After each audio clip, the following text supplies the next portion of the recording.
In today's economy, more people than ever are looking to buy and sell businesses. But how do you do it? Welcome to the Deal Board, presented by Transworld Business Advisors. Straight talk about real deals and real people. Listen to stories, interviews, and expert advice to help your business sale, merger, or acquisition process. Now, here are your business exit experts, Andy and Jessica. Welcome to the Deal Board, everybody. And this week, we have a show dedicated to talking about property management companies, but not just property management, specifically vacation rentals as well, which is a growing market, especially with the introduction and, fast growth of companies like Airbnb and Vrbo, which I think is now called Vrbo is how they're pronouncing it. But Andy, we've got some great interviews and good rules of thumb to discuss in this industry, right?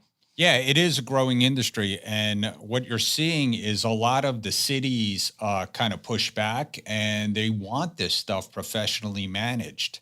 And it's not, they're going to make it harder and harder for the homeowner to kind of run this without rules.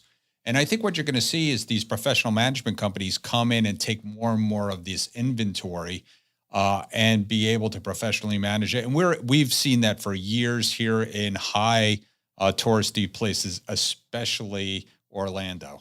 Right. And I mean, in Colorado, we have a lot of tourist markets in the ski towns. So it's been an evolution of looking at professionally typical property management firms that manage those vacation rentals to a swing to owners managing them themselves. And now you're seeing a swing back, not quite towards full big service professional management companies, but more of these small businesses that are popping up to service this industry.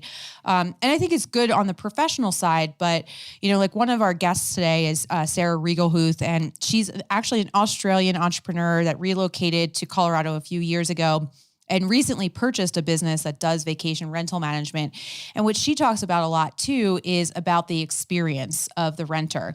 So how do you create an experience in your home or your property that creates a returning customer? And I think that's like a big thing. Most homeowners don't want to have to manage that whole process, and the cleaning and all that stuff really goes into those reviews that you get, which drive a lot of traffic to your properties on those websites. Yeah. And you're seeing that, it's so hot, the real estate market, right? And they've been building, and people are buying.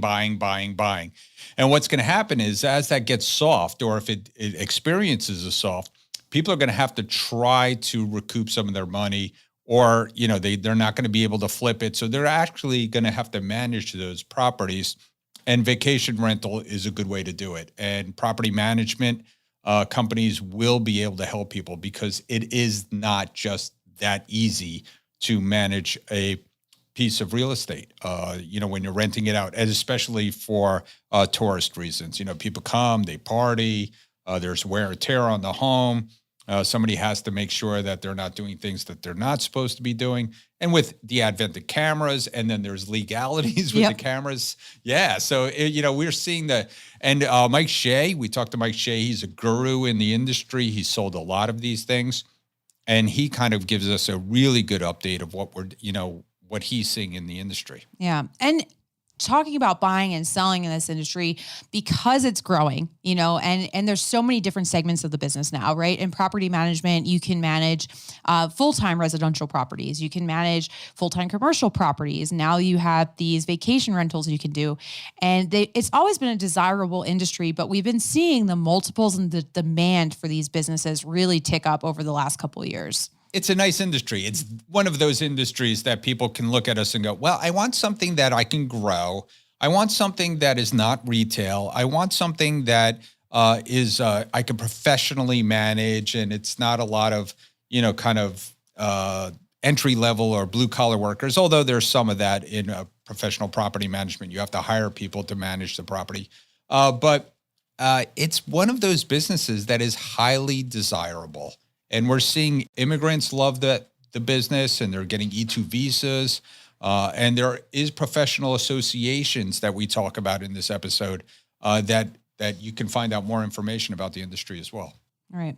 So because of that, we're seeing a wide range of multiples, and the multiples really they range based on what type of company it is. So there's some types of properties that are more desirable than others to manage, making the company more profitable. But like as a general rule of thumb, and this isn't a rule of thumb because it's super wide, but we're seeing anywhere between 2 times and 5 times SDE on these companies. And again, it goes back to their client mix and then also the size of the company. Like we always talk about, quantity of earnings too drives a multiple.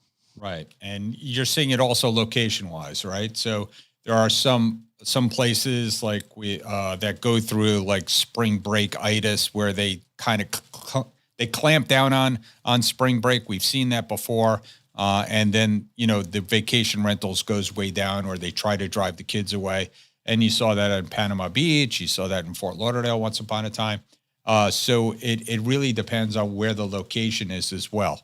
And again, I think this will all kind of flesh out into the future where, the laws kind of meet the regulations that kind of meet the professional people that can do this for you. But again, growing industry. Yeah. And if you're listening to this and you're a seller and you're especially in that aging baby boomer demographic, it might be a great time to consider getting out because the multiples are still so strong and it's growing so fast. If you're a buyer in the industry, you're going to face some competition on these deals. And Andy, we just did a podcast on how to win a deal if you're a buyer. So that could be helpful.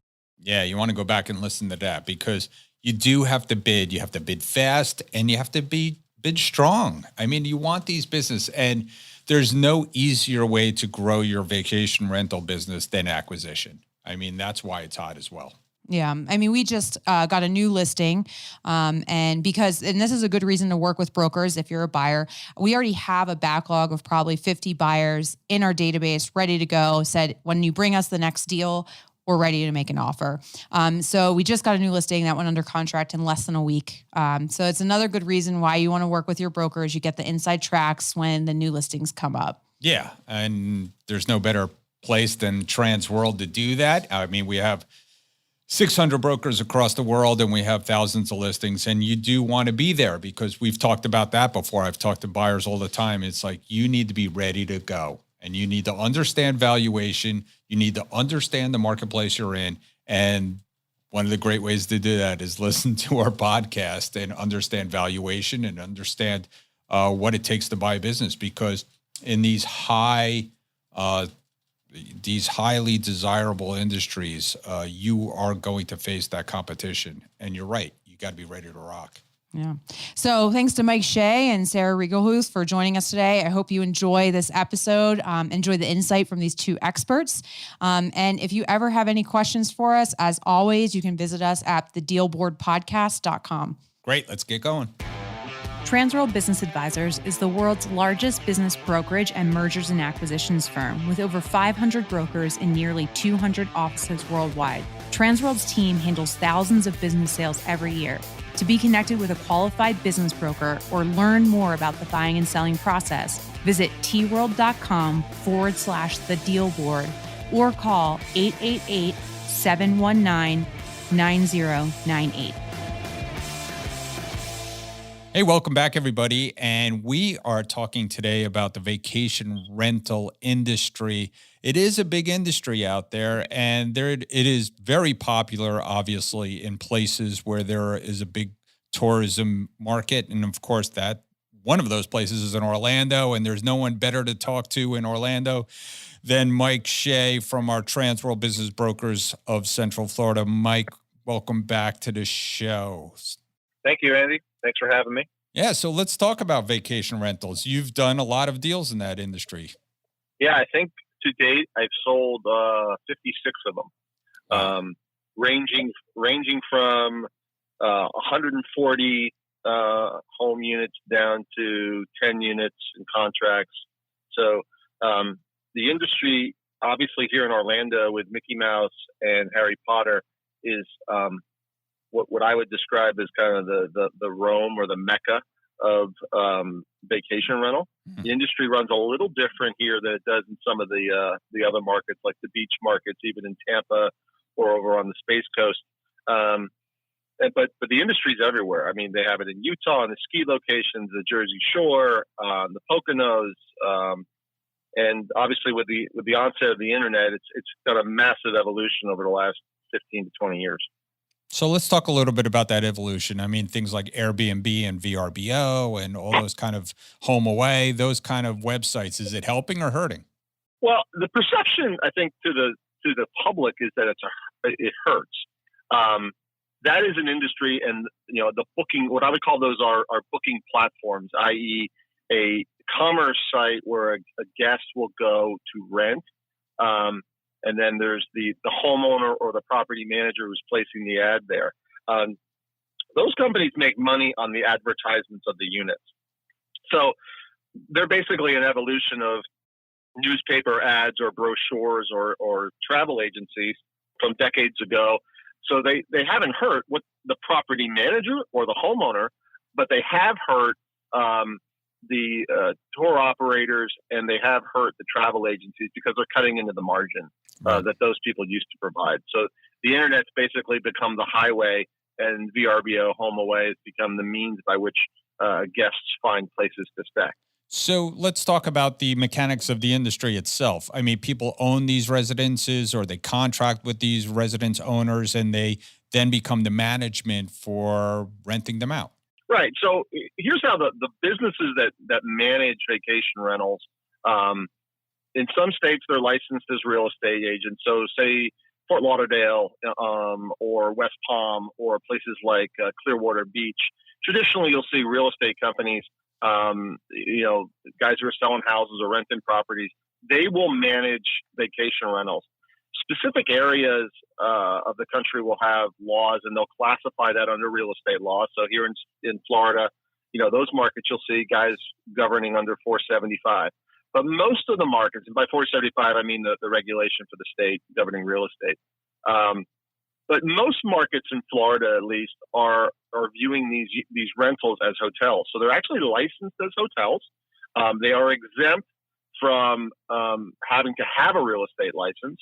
But because of the volumes on the coast and the seasonality of the coast, the real estate offices tend to dominate there. When you get to Central Florida, and or traditional tourism markets like Destin or Panama City, you see vacation rental companies that are not real estate agents, and they're booking these things out on a weekly or a biweekly or even a monthly basis. And in some cases, you can go up to 6 months. Once you get over the 6-month mark, it's governed under real estate law because that's the way our Florida laws work. But other than that, they're treated just like a hotel.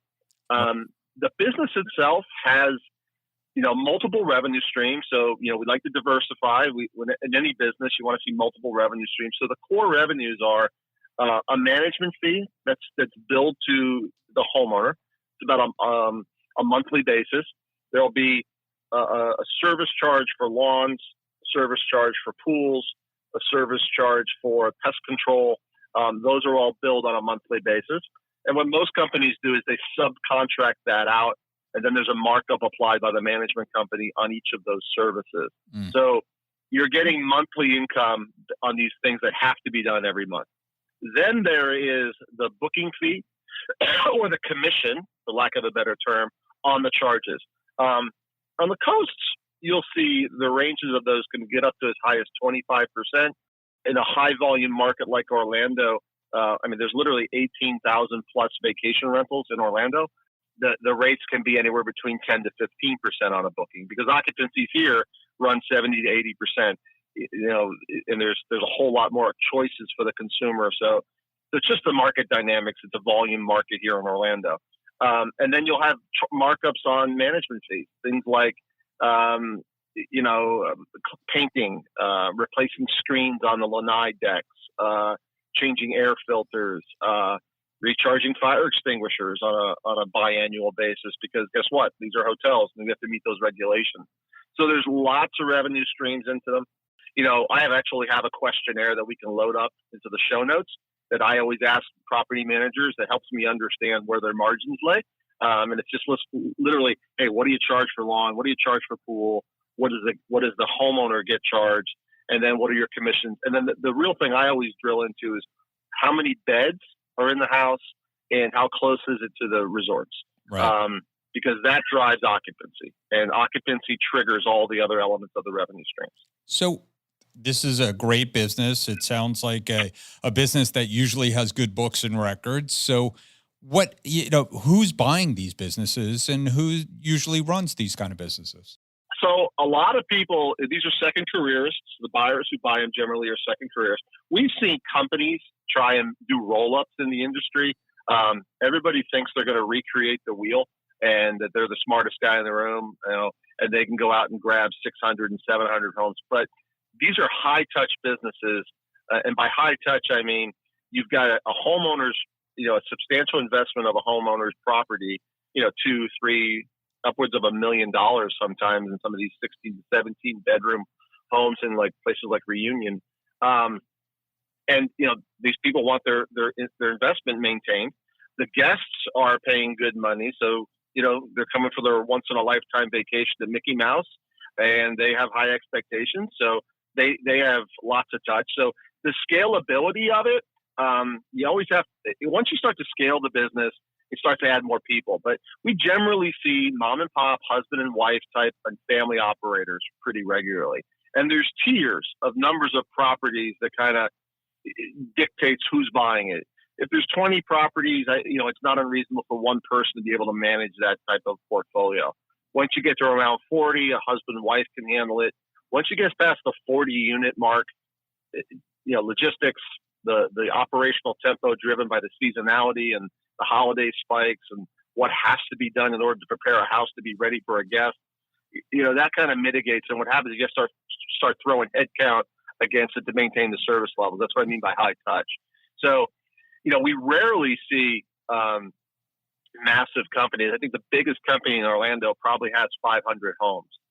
That's 500 against 18,000. So the majority of the market share are companies 40 units and under. Right. So it's usually a husband-wife team that's buying these things. So it's a nice mom and pop business that is going to be around for a while. And so what do they usually sell for as far as a multiple? They hold and have historically held, no matter the size, close to a 1.8 to a 2.2 multiple. When you get up over the $100,000 cash flow, not unreasonable to see a 2.5. You get up even higher, a 3 or a 4 is not uncommon. So if you do a good job out there, buy a small mom and pop and build it, you can create some really good value.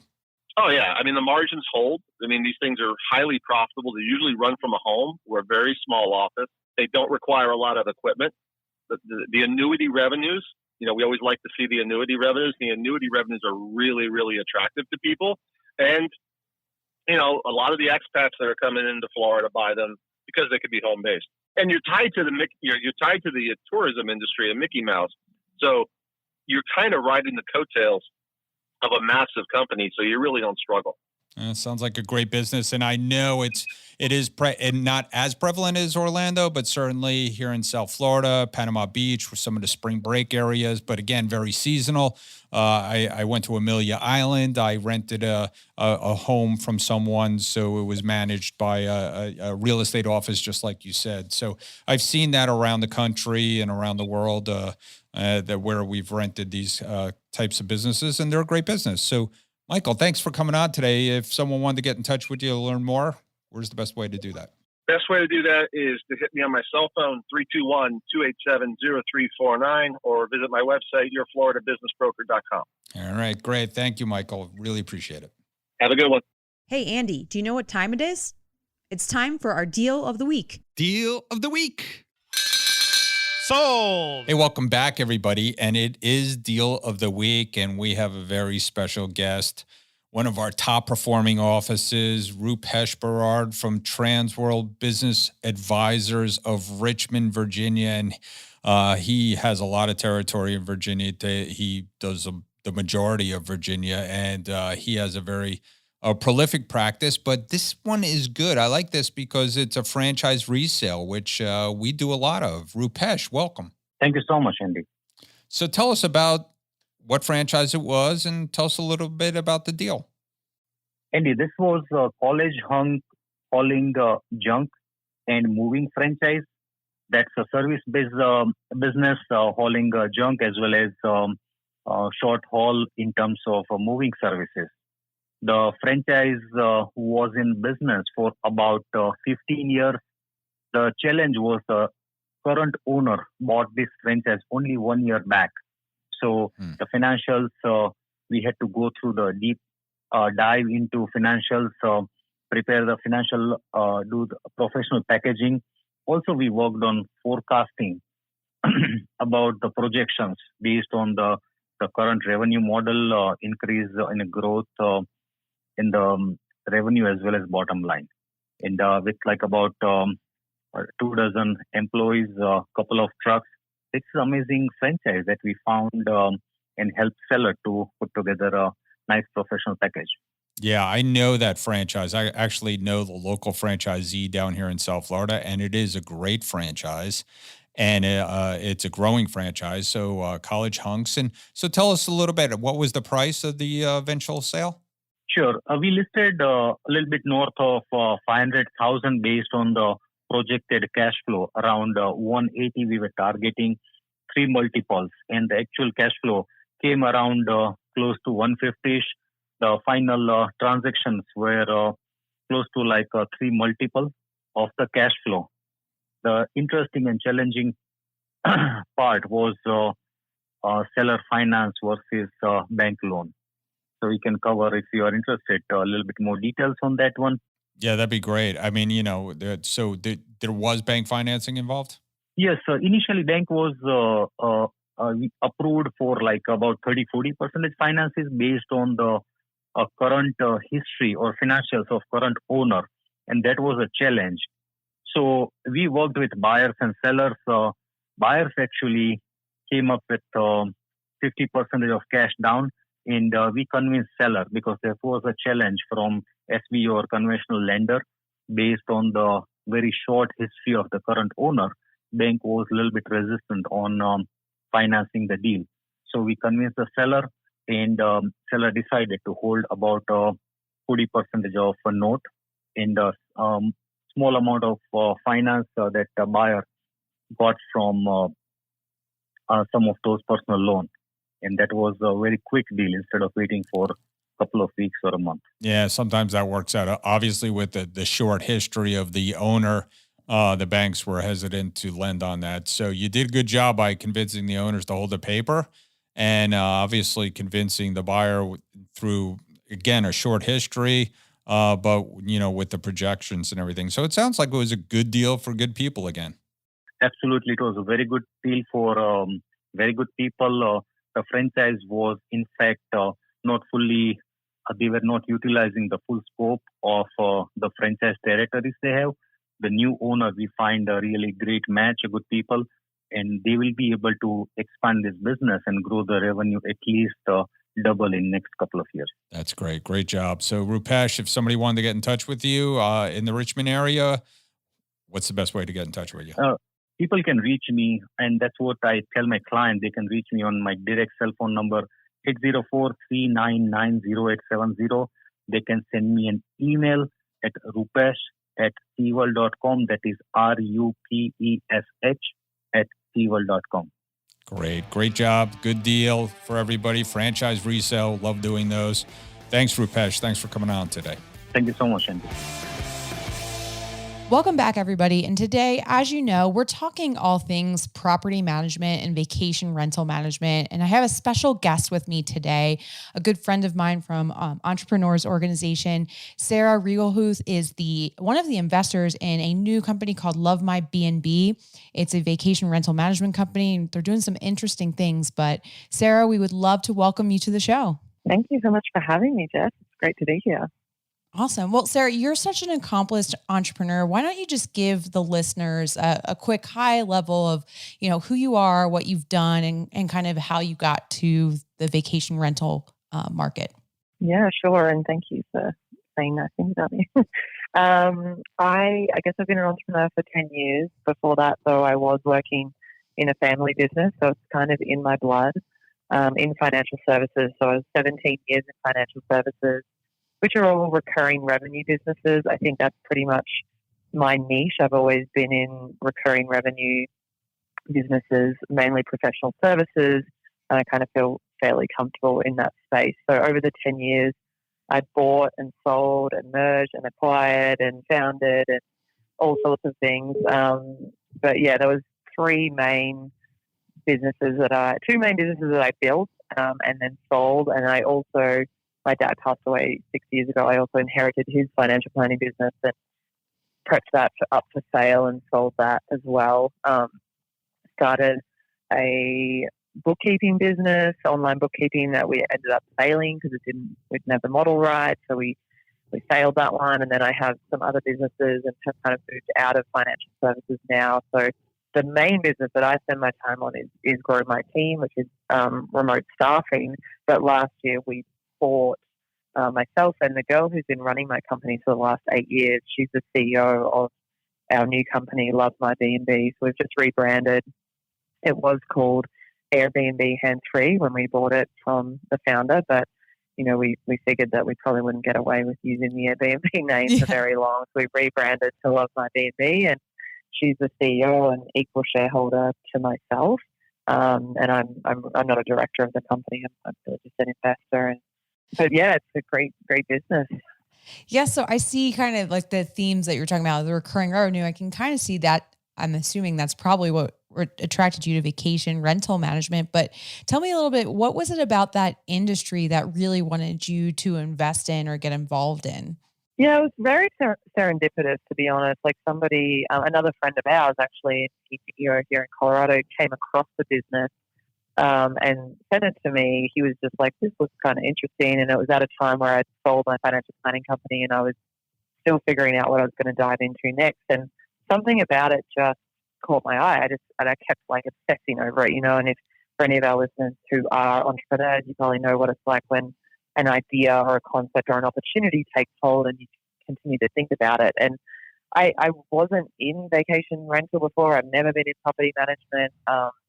But I kind of just was looking at the business and I love travel and I love the Airbnb and I use it a lot. I know it's growing. I know it's a huge sector.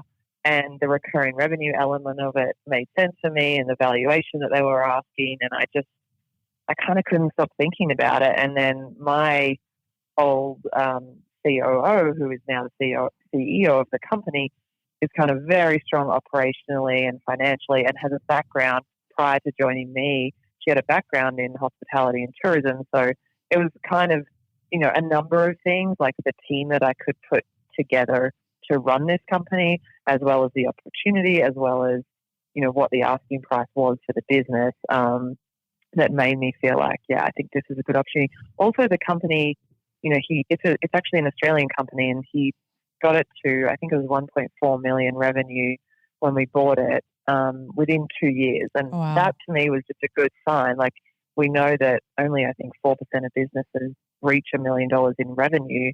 And to do that in such a short period of time, I thought, yeah, that's a good business to buy. Like, it's growing fast, and he didn't have a particularly large team or particularly sophisticated model that got it there. He was a smart guy and he did great work, and he got it there. And I thought, yeah, we can do more with that. Yeah. I mean, when I heard you made the acquisition, it made a lot of sense to me for you. One, because you travel so much, you're a huge user of the product. So I'm sure you have amazing, brilliant ideas. And then two, the fact that it was an Australian company, which obviously, if people can't tell from your accent, you're from Australia, but now you live in Colorado, right? So the expansion to the US, I imagine there's going to be a lot of opportunity for you to do that as well. Exactly. So we only bought it in June last year. So we're just over, 8 months into running it. And really that's been just bedding down the systems, the processes, understanding the business and making sure it's as efficient as it needs to be, doing the rebrand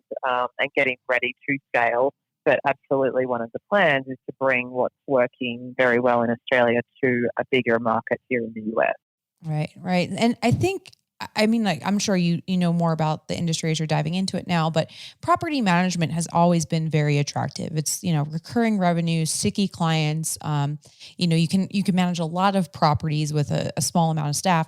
I think this vacation rental segment of the industry is actually going to grow faster, as illustrated by the company you just bought, just because of the number of users, not just on Airbnb, but also Vrbo and all those other ones, but also the number of people that are now buying investment properties to rent out through these networks.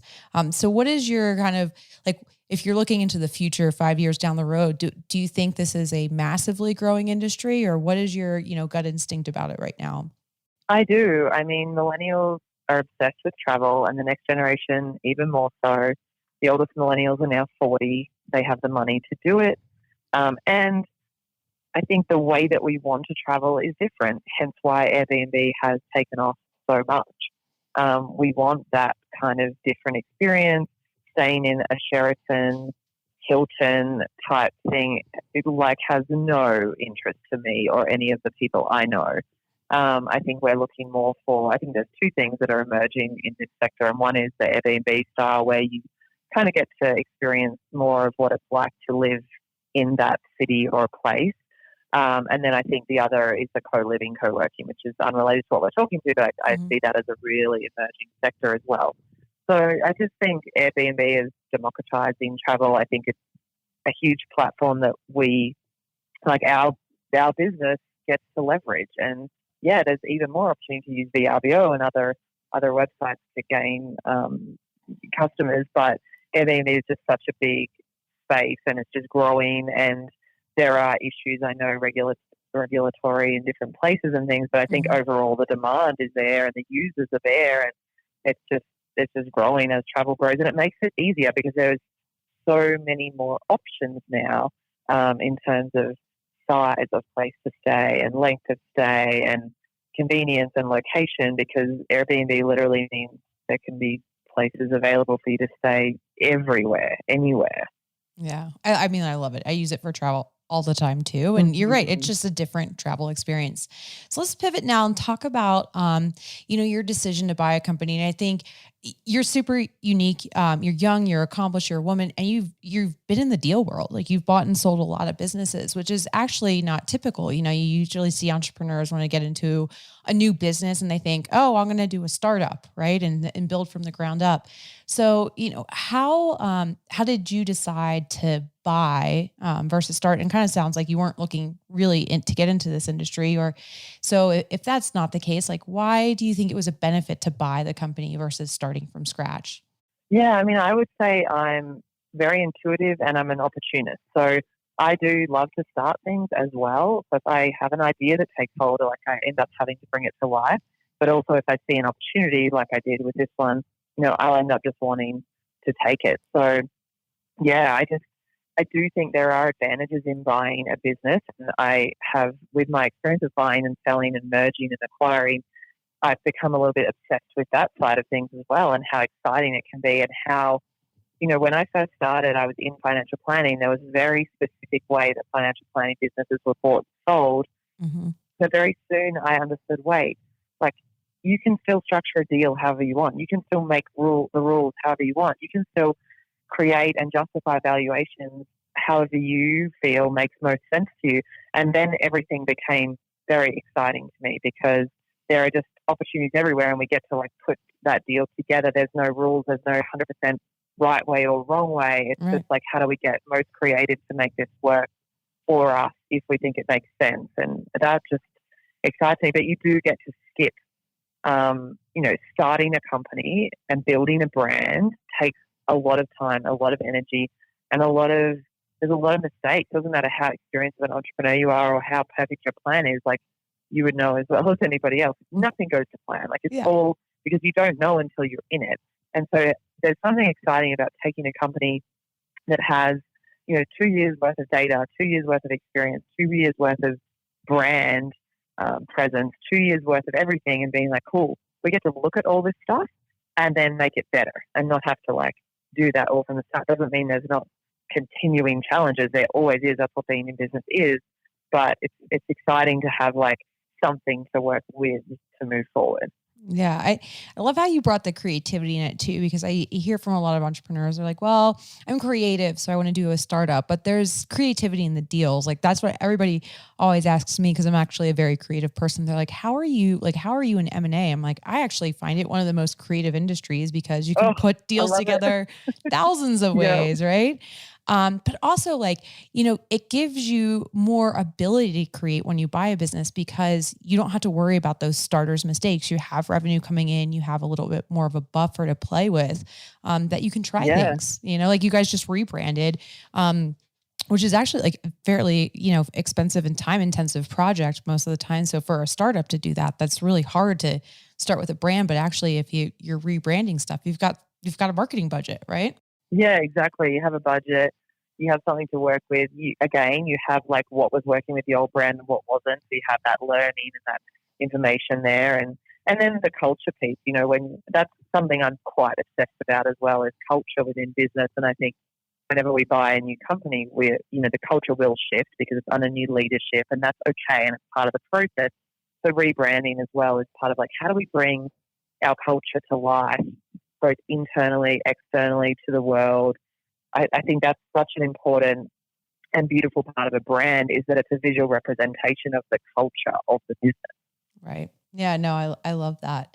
So, I actually am pretty interested in this because so you're not Australian citizen still, right? Or So I am. I'm yeah. still an Australian citizen, and then I'm a resident of the United States. So a little interested because most of our listeners are in the US. We do have a couple offices in Australia, and we did an Australia-based podcast, which we should have had you on. Cool. But how does deal structuring work in Australia? I mean, in the US, we have a lot of deals backed by SBA loans that are government backed. But do you guys have any programs like that in Australia, or do you usually put deals together with seller financing and earnouts? I think more the latter. Yeah, I don't know too much about what did you call it that you have here? It's SBA. It's the Small Business Administration. So they guarantee the business loans for business acquisitions, which is kind of nice. It allows us to get a lot more deals done because the banks have like a 75% guarantee on those loans. So they have to collateralize a lot less. Yeah. Yeah. And I think I don't actually know if we have that in Australia. We might, and I just don't know about it. But yeah, everything that I've done is just almost in like finance myself. It's quite hard to get business loans as well. Certain industries, so within financial services, we had certain finance institutions that would lend. Mm-hmm. They actually did control a lot of the structuring though, because they would only lend if it looked a certain way and if the deal was structured a certain way. Once again, I found that exciting though to get creative within the framework of that. But yeah, depending on how big your deal is, how big the acquisition is, obviously financing comes into play then, and it can create constraints that you need to work within. So yeah, I've kind of always just put everything together myself, and looking. There's so many ways to finance things as well. Though. I mean, you can vendor finance, you can get investor finance, use an institution. Yeah, there's a lot of different options, but most of what I've done, had to be pretty creative with. Yeah, I love it because I think it's great to have those different options. I think in the US, especially because the SBA loans have been easier to come by in the last few years, a lot of buyers have been reliant on them and less creative by using some of the investor financing, seller financing. We still see a lot of, but less of so. And that's definitely something we see when the banks stop lending as much, which eventually they all do, right? So we've already been there. So tell me, what are you now, about 8 months into this, 8-9 months? Mm-hmm. So what have been the biggest learning lessons for you, starting in a new industry and getting into this company? I mean, very specific and detailed. I would say one of the biggest challenges and things for us in vacation rental is cleaning and having good quality cleaning. So we learned very quickly that when it comes to retention of clients, like that's kind of the core piece, because if the guests are happy, then they're getting good ratings, and the properties are getting booked more. So then obviously your clients, your hosts are happy. So that's been something that we've just learned is like very, very integral. Mm-hmm. And alongside that is logistics. So, just managing all of the different moving parts. It's definitely, a high there's a high operational involvement in that. I don't really think any business is a set and forget, and this certainly is not a business that's set and forget. So when you're considering scale, there's a lot of moving parts that you're trying to scale, which once again is just an exciting challenge to look at. But that's pretty much been the learning for us. So customer acquisition is actually kind of easier, but retention and making sure you're delivering that quality so that you can retain is the piece that is really important for us. That makes sense, especially having, a third party like Airbnb in there with the customers retention. I assume that makes it a little bit harder. Airbnb I've heard is very easy to work with. So that's Airbnb great. Yeah. And I think it's just like us getting hosts and property listings hasn't been difficult, and getting customers through Airbnb hasn't been difficult. But, the challenge of this type of business is there's just a lot of moving parts and a lot of different things you're managing. You're managing cleaners, you're managing supplies, you're managing the Airbnb listings, the yield, the pricing, all of that. You're managing guest communications, you're managing host communications, payments, payouts. There's a lot. There's a lot of different moving parts going into it. So if you're looking at this as a business, like, think about that as a skill set. You need a team, and particularly like a CEO or a COO who loves that kind of stuff, who it comes naturally to them to enjoy managing and solving for that type of environment. Yeah, where you have lots of things coming at you from different aspects every single day, Yeah, and the honest truth is, like, I knew this business was not a business I would enjoy running. I'm very passionate about what the business is, but I'm not strong in all of that, like lots of detailed logistics. But my old COO is. She's such a gun. And that's to do with deal structuring as well, right? It's like, what is the team that I'm putting together to do this business, and where am I strong and where am I not? And I think as founders and leaders and CEOs and entrepreneurs, we need to know, like, and be humble enough and to drop our ego enough around, like, what are we good at? What are we not good at? And how do we, like, empower and trust and build the people around us to make that successful? Yeah, it's a great point. And I think the team, sometimes I think buyers don't think about the team until after the deal's closed, but thinking about it prior gives you a good opportunity to bring in somebody that's going to be a huge stakeholder in the business, like you did with your old COO. So yeah, exactly. Yeah. Sarah, before we let you go, and we definitely need to have you back on the show to talk about all of your deal experience, but you do a lot of different things. You have Love My BnB, you have Grow My Team, which helps with virtual workforces. You also speak around the country and do keynotes. If someone wants to get in touch with you to learn more about how to work with you, how can they do that? Easiest way is just to hit me up at my email address, hello@sarah.riegelhuth.com. You can spell it out in the show notes. Yes, we'll put it in the show notes. Yeah. I have one of those last names Instagram too. So and we'll put we'll put your Instagram link too, because you're so fun to follow. I mean, you've got some great business advice there, but also, like I mentioned earlier, all your travels, especially when you're in places like Fiji during the winter. I get a little jealous there. Yeah, Instagram's definitely a good place to just connect one-on-one, and I do share pretty much everything about my life on there. So. Awesome. Well, I'll see you there. Yeah. Sarah, thank you so much for being on the show today, and we look forward to having you back. Thanks, Jess. Love it, and look forward to being back. Hey, Jessica, you know what time it is? Money time? Almost. It's time for Listing of the Week. Hey, welcome back, everybody. And it is Listing of the Week. And I have James Knox from Transworld Business Advisors of South Florida. And he's actually in the Palm Beaches. And James, welcome. You do have a nice listing, right? Yes, sir. Good morning, Andy. Yeah, this is a fantastic listing we've got here. So tell us a little bit about it. It's in the screen printing business? It is. It's a screen printing business in South Florida.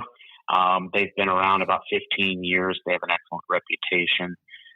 The sales are about $1.2 million annually and consistent. We have it priced at $899,000 with a owner benefit of over $250,000. It's a really great business. It's also been pre-qualified by Will Tinsley at Bank United for an SBA loan. Yeah, so you could get in there for what, about 10% down? Yeah, actually, you can get in there for about 15% down, all in, all the fees and everything with the bank. Sure. So It's set up great. I mean, even Will was excited about this listing. I mean, the financials are in excellent order. It just looks great.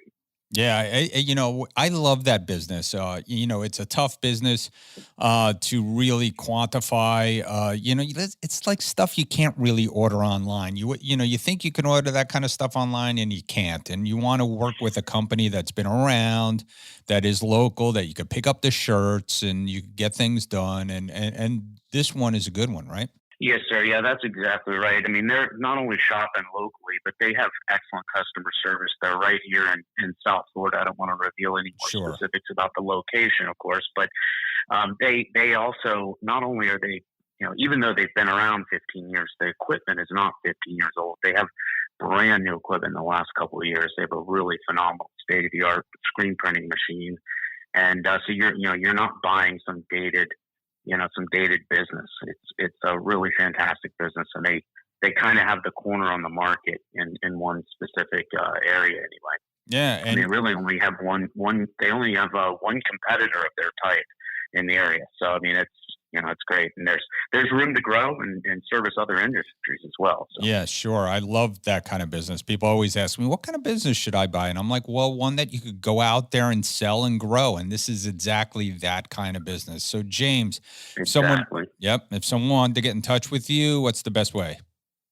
Best way is give me a call or send me an email. My phone number is 561-329-0384. You can email me at tworld.com. That's my first name, James Knox at tworld.com. Great. James, thanks so much for bringing this excellent listing.